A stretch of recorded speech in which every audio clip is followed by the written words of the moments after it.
2000 টাকা 12-এর এই ড্রেসটি কিভাবে আমি 860 টাকায় পেয়ে গেলাম এবং সাথে পেয়ে গেলাম একটি ম্যাচিং বেবি ড্রেস, সেটি আজকে শেয়ার করব আপনাদের সাথে। ড্রেসটি মেকিং এর জন্য আমি গজ কাপড় কিনতে মার্কেটে চলে যাই।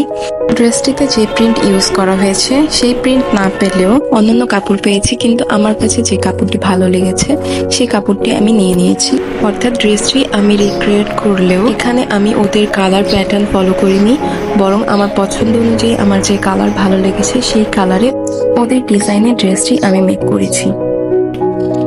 এখানে ছোট প্রিন্টের এই কাপড়টি আমি নিয়েছি আমার জামার ব্যাক সাইড এবং হাতার জন্য। এই বড় প্রিন্টের কাপড়টি নিয়েছি ফ্রন্ট সাইডের জন্য। সাথে নিয়েছি কিছু শিকাটার লেস। ব্যাক সাইড এবং হাতার জন্য আমি 2.5 গজ কাপড় নিয়েছি, ফ্রন্টের জন্য নিয়েছি 1.5 গজ কাপড়।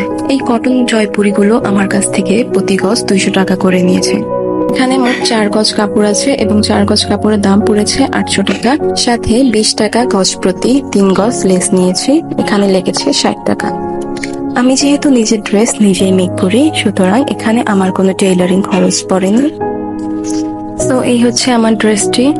কেমন হয়েছে, আমি কতটা কাছাকাছি বানাতে পেরেছি সেটা জানাবেন কমেন্টে।